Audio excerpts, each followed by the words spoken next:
Bacon's prose style. Contribution to English prose. Would you agree with Elsie Knights that Bacon uses language subordinating the emotional and expressive to the analytical and descriptive? Critically evaluate the major features of Bacon's prose style. Illustrate from Bacon's essays the chief qualities of his style. What contribution did he make to the development of English prose? Answer. In Aristotelian context, Aristotle defines a good prose style thus: good prose style will reveal its quality both in style and in its arrangement. The primary value of prose style is clearness, but clearness is not everything. Style must have distinction. It must be natural, rising and falling with the subject. Such was criterion set by Aristotle for a good prose style, and Bacon, conscious or unconsciously, conforms to this to a very measure. Bacon has a distinct style that is characteristic of his age. It has indeed been attempted to show that he had more than one style, but this does not come to much more than saying that he wrote on considerable number of different subjects, and that, like a reasonable man, he varied his expression to suit them. Addison praises his grace. Stansbury admires his dazzling power of rhetoric. Hume calls him rather stiff and rigid, and many others fail to agree with any these estimates. However, all admit that he is one of the greatest writers of English prose. Prose before Bacon. English prose was already, before Bacon or independently of him, rich and sonorous. Mill ranks as one of the greatest stylists. So does Sir Walter Raleigh, who had written several things before that date. These two surely have majesty and strength in their hours of inspiration. They were able to write as few have written since, but it cannot be said that they were masters of style suited for all the purposes of prose. Their style was admirable for great themes and for moments of elevation, but it was not suited to the ordinary and humdrum passages which must link such themes and moments. It was Bacon who made many innovations in English prose. Hugh Walker points out Bacon did more than anyone else to introduce a new literary form. He took one of the longest steps ever taken in the evolution of English prose style. His themes. Bacon was interested in problems of communication, and although he deplored the contemporary excesses and the round and clear composition of the sentence and the sweet falling of clauses varying with figures, it was his achievement to recover the balance of sense and sound without loss of these very graces. Johnson praised his oratory. No man even spoke more neatly, more precisely, more weightily. The fear of every man that heard him was best he should make an end. Pregnancy of his style. All Jacobean authors, and Bacon among them, decorated their English with scraps of Latin. It all aimed first of all at what is called pregnancy, and attained this pregnancy by free indulgence in conceit, terseness, and aphorism. Bacon's style is most remarkable for its terseness. Bacon displays a great talent for condensation. Every sentence in his essay is pregnant with meaning and is capable of being expanded into several sentences. Many of his sentences appear to be proverbial sayings. The short, pithy sayings in his essays have become popular and have got rank of household expressions. Bacon excels in this kind of writing. Indeed, his essays are replete with aphorism. Many numbers of examples could be given from his essays to illustrate this style of writing.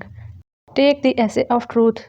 There are a number of aphoristic sentences in this essay. No player is comparable to the standing upon the vantage ground of truth. A mixture of a lie doth ever add player.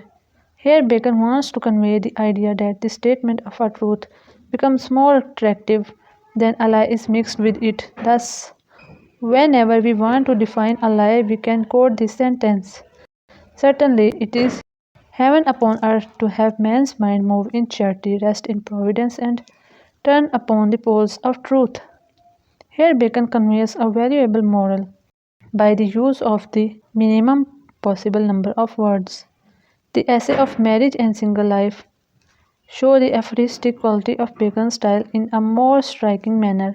He that hath wife and children hath given hostage to fortune. The idea here is expressed more effectively and memorably. Unmarried men are best friends, best masters, best servants, but not always best subjects. This is an excellent summing up of the case. The essay of Great Place also contains a number of pithy sentences. Here are a few examples. It is a strange desire to seek power and to lose liberty, or to seek power over others and to lose power over a man's self. The rising unto place is laborious, and by pains men come to greater pains. For in evil the best condition is not to will, the second not to can.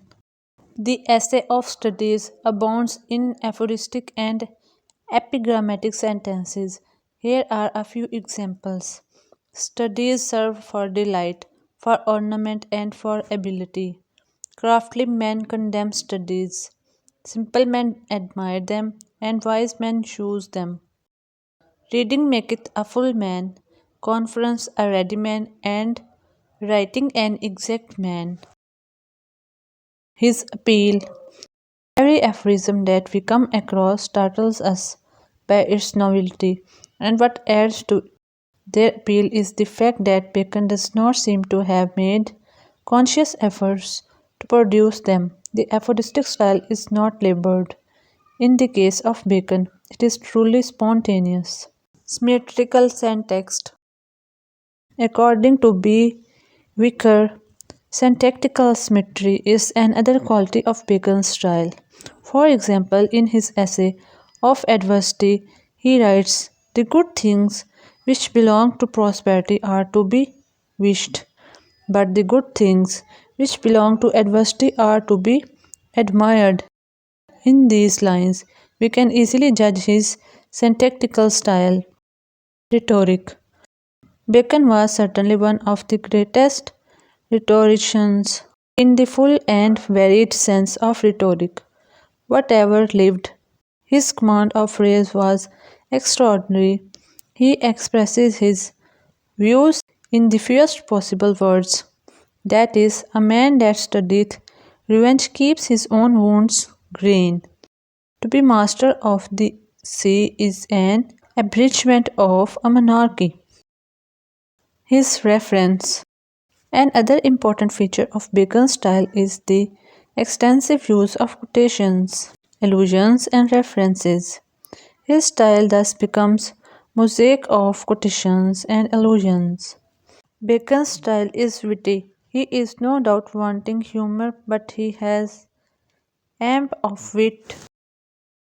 He is extraordinarily alive to analogy, incongruity, and contrast, and his skillful manipulation of words could also make his readers appreciate him. For example, A.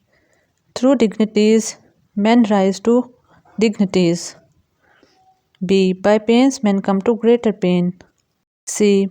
Men who have no friends are cannibals of their own heart. Such wits constitute at least the half of the charm of Bacon's essays. Figurative language. Another striking feature of Bacon's style is his contrastive use of figurative language. His similes and metaphors are apt, vivid, and suggestive. For example, A. Certainly it is heaven upon earth to have man's mind move in charity, rest in providence, and turn upon the poles of truth. B. Virtue is like precious odors, more fragrant when they are increased or crushed. By putting in a nutshell, we can say this that Bacon's contribution in English prose can be understood in these words. As D'Alembert calls Bacon the greatest, the most universal, and the most eloquent of philosophers. Pope calls him the wisest, brightest, and meanest of mankind. Don't forget to subscribe my channel, press the bell icon and comment below for your suggestions. Thanks for watching this video. Bye bye till next video.